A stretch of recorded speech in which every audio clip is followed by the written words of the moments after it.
If you want a fast German luxury crossover, you have a lot of choices, but this week we're spending some time with the refreshed 2024 Mercedes GLE63S Coupe, the AMG version. And yes, it's coupe applied to a SUV. It's a thing they've been doing on these crossovers now. It means it's the less practical but sportier looking one you see out back.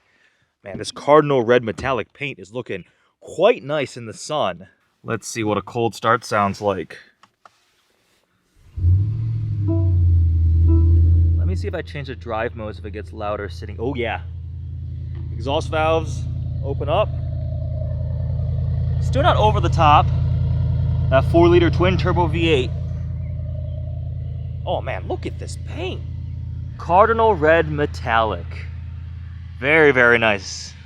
Some initial thoughts on the 2024 Mercedes AMG GLE63S Coupe. Way too long of a name. I'll just call it the GLE AMG.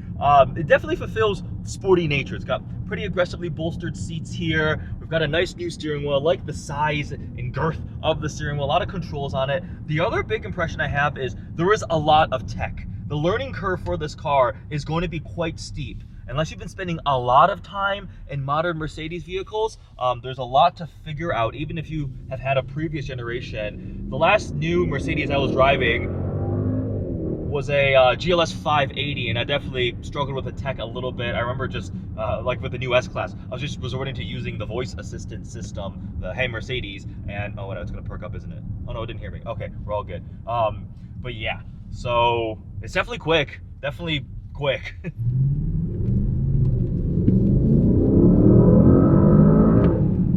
Whew, that's rapid. It is a wet, gloomy, and rainy day. We're taking out the GLE63. I just put my backpack in the trunk, so you pull the logo right there. I did notice this has a very, very high load floor. This sill right here is like almost level with my waist.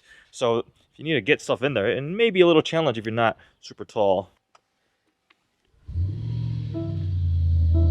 I think that's because of the 48-volt system. It actually starts up like really smoothly. It doesn't have like the typical starter feel.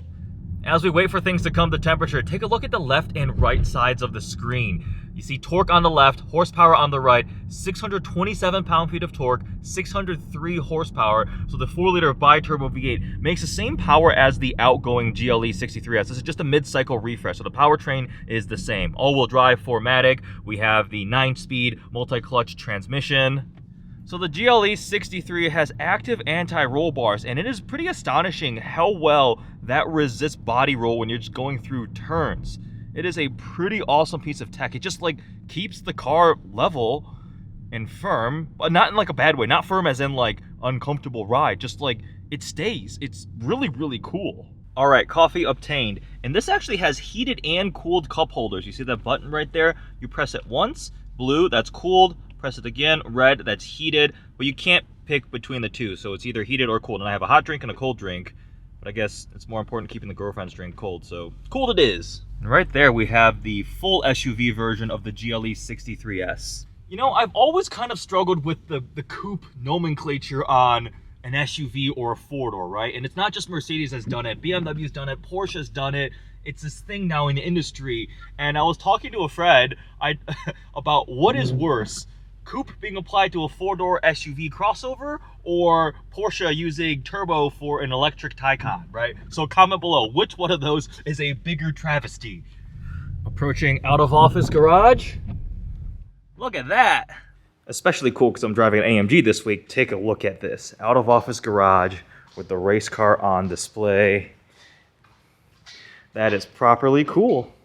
Morning views of the GLE63S. It rained a bunch yesterday, so the car is a bit dirty, but that metallic red paint is still looking quite nice. This one has the night package, which blacks out a bunch of stuff, but not the badges. Well, that's a nice angle to see that paint. 325s are 22, so 22-inch wheels are standard on the coupe version. Whoa, that was pretty cool.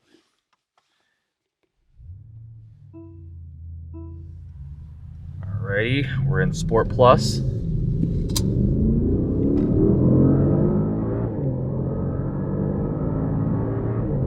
Oh man, that is brisk.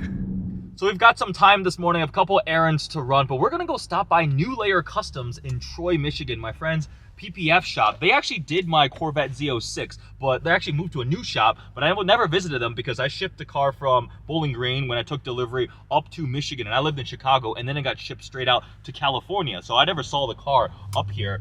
We're gonna go by, check out the new shop. Haven't been there yet. They always have some pretty awesome cars. They do absolutely amazing work. If you have a car in Michigan or anywhere really, and you need PPF tints done, absolutely New Layer Customs are the guys. So I'll bring the GLE over there. We've got a couple other errands to run. So yeah, you would be joining me today as I just spend time living with this vehicle, which is obviously the title. So that makes sense, right?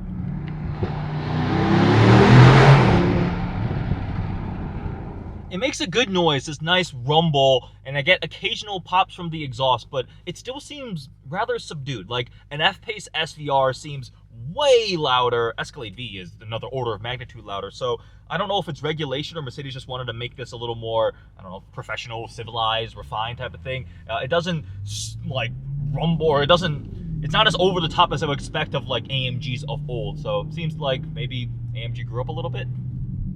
See, man, like I threw it into this turn, which is on a freeway on-ramp, and the body roll is so well controlled for something of this size.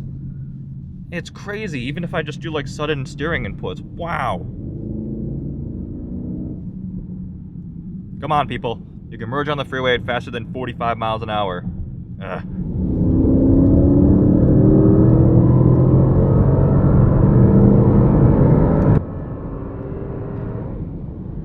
It just keeps pulling. It just keeps going and going. You let off when it's like, oh, really? That's it? We can keep going. Man. Check this out, guys. New Layer Customs. First thing you see is an F8. It's like a showroom here. And then, oh, look, a Z06 Rapid Blue. Ooh, he's got carbon wheels. Z06 in for PPF. Not one, but two Z06s. Looks like a wide body Urus. Another Urus back there. Sterrato. Hell yeah. A big G-Wagon. Ooh, Z06. I miss my Z06. It is pretty much almost warm enough to pull it out. Oh, is this carbon fiber? Some sort of, it looks like some kind of weave. Interesting. One man, one engine. This one was built by Lucas Landau. Built by hand in Germany. The 4-liter hot V, so the turbos sit inside the valley. Have the engine cover there. There we go, under the hood of the GLE63S AMG Coupe, AMG GLE-S. While we're here, let me start her up so the lights turn on. Give you guys a look at the exterior. We have the V8 biturbo badge on the side with 4MATIC Plus. Mentioned the 22-inch wheels, the black multi-spoke AMG wheels.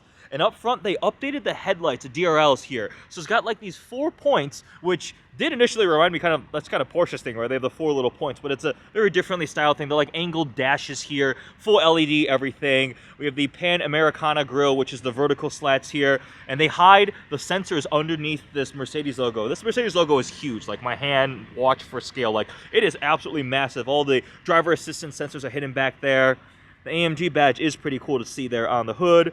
And then we have the more aggressive front fascia there, typical AMG touches to it. And again, the refresh was mainly focused on just the headlight changes. We have another badge here on this side, night package, blackout with the black mirrors here. And then coming around to the back, you see the swoopy roofline, a bit more sporty, just a subtle little lip back here. And then they updated the taillights too, all LED and everything there, so that's slightly new design. We have the GLE63S badge, AMG, but the badging does not get blacked out with the night package, which I find slightly interesting. Quad exhaust tips down here, towing package in like subtle little diffuser. We got a couple little fins down here. And then look at how wide those rear tires are. They're just huge. 325s on an SUV. It does have a bit of size and mass to handle, but man, those are absolutely massive. Inside, and oh boy, is there a lot. So we've got heated, cooled seats. This will control the right side passenger seat. Seat controls, memory settings, the Burmester sound system here with the metal grills where they like laser drill it out. Really cool. You can feel that texture. You can see just a little bit of ambient lighting. It'll be better at night. I'll show you at night. Window controls. And then coming across there, oh man, there is so much. Where do I even start? I feel like I could spend half an hour just demonstrating these two 12.3-inch screens, everything they can do. So the main one here, I'll cycle through some of the different themes. I've been driving in Super Sport, but let's go all the way to understated? Nope, I didn't do it right. Sorry. Click. There we go. There's understated. Oh, we can change the color too. Ooh. Oh, that little prism. Yeah, that's kind of nifty. It's like a sunset. Purple. Here's classic, which is the classic kind of Mercedes layout. We have sport. That's pretty cool. And then super sport, which is what I've been driving in. And there is track pace. Wow. Did you see that? There was a little Nürburgring outline. Look at that. Look at that. And then if I go back to Super Sport, I can scroll through. So right now it's showing like all of my vehicle settings, but there's temperatures, there's, what's this one on? I'm gonna just be a blank one. Navigation can take over. We got audio source, fuel economy, trip computers, odometer, G friction little thing, like the G meter. Yeah, like there's so much going on. I think there's even more screens here. I can do full navigation, full assistance, off-road, and then there's a service one. Wow. Can I just drive around like on this one? All of this is being controlled on the left side here. It's all little like touch-sensitive, little swipey, scrolly interface things. You can also click, so I click that for home. This is all your cruise control type of settings here. We talked about the little rotary dials. This one here interfaces on the right infotainment screen for controlling CarPlay, and then below that we have the volume toggle, things like that. And then this one, I do really like these two dials. I think that's a really, really cool touch. Flat bottom steering wheel, mix of leather and Alcantara, very like girthy, right? Thick diameter steering wheel. I like it. It fits the personality of the car really well. And these really cool U-shaped paddle shifters. They're, I think, metal. Yeah, up and down in case you get confused which one is upshift and downshift. Two stalks back there. And then coming across the middle, we have some physical toggles for climate, which is always nice to have. You can actually physically control that, or obviously somewhere through the screen here, probably comfort. No. You see, I'm not an expert with Mercedes-Benz UX. I need to keep working on it. Automatic seat positioning. Yes, 7'3". No. I am 6'3". Oh, it'll auto like set your ideal drive. But what about like everybody's proportioned differently? What if I have really long legs? Massage obviously is very, very nice. I'm gonna go for a hot, relaxing back right now. It's kind of cold outside. See, there's, oh my gosh, there's so much. We'll go back home. The off-road page here. Cool. Engine. That's a pretty cool screen. And the IWC. Start. Stop. Reset. I have an IWC now. I have an IWC chronograph. It just happens to be on my screen in my Mercedes, right? Consumption. Oh, okay, yeah. You know, turning fuel into noise and speed. Track pace. No. Okay, yes. No tracks available in the vicinity. Sad. I hereby... Oh! Wait, it'll record? Whoa.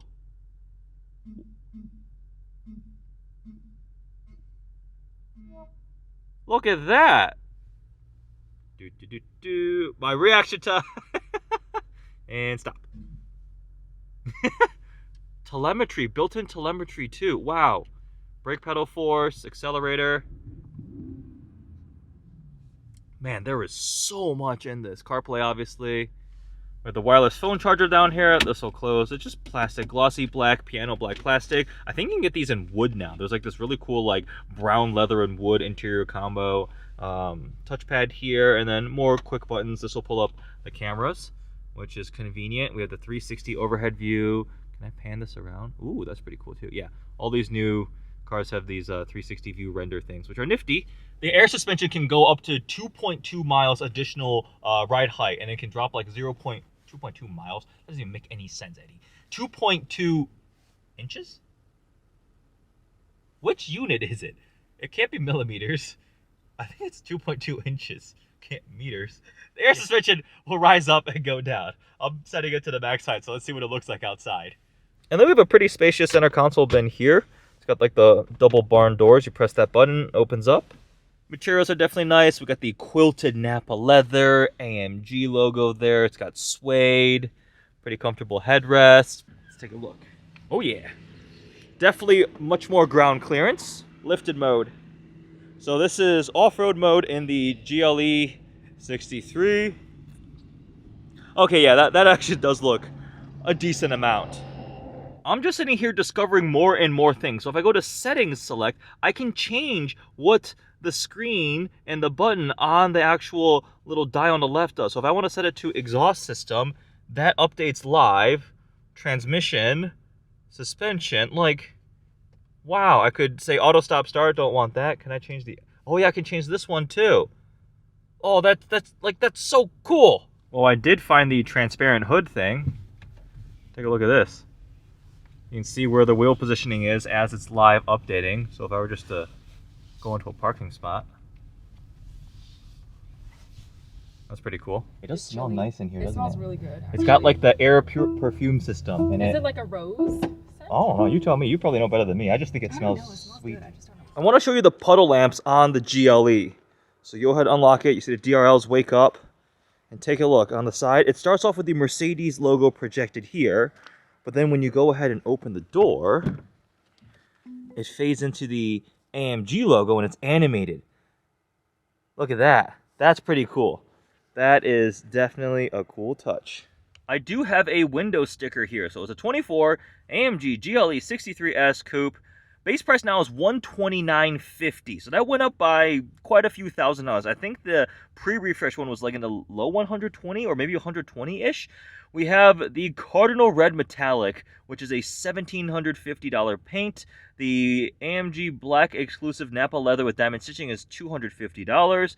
And then other optional stuff. We've got the Energizing Air Control, $150. The 22-inch cross-spoke forged wheels in matte black are $2,000. Dash cam, oh, this is a dash cam, $200. Trailer hitch, $600. 4-zone climate control, $860, I think that says, yep. And heated rear seats, $500. Driver assistance, package plus, $1950. Night package, $750, which is pretty cool, blacks out stuff, but not the badges. And acoustic comfort package, $1,100. Destination delivery. So as option, this one is $140,000, $310. MPG 15, City 19, Highway 16 combined. I'm getting closer to that 15 number with the way I've been driving this thing this week. So about 140 grand as option. Base price did go up by a significant amount, but if you look at some of the competitors in this segment, I think the X6M competition starts at 127, RSQ8's like 125, so this is priced in that range. A Cayenne Turbo GT is going to be, I think, almost $200,000, and obviously Urus would be even more expensive, so that's just how much these things cost now. There's a lot of options if you're looking for an expensive, fast, 500, 600 plus horsepower crossover SUV with plenty of space. You want a little more sporty, get the coupe version. You want to make Eddie very confused with the coupe version, go for that one because it's still an oxymoron to me. How can you have an SUV coupe 4-door? Yeah, this has been a thing for so many years. Anyways, I'm rambling at this point. Hope you guys enjoyed this vlog, living with the GLES63 AMG Coupe.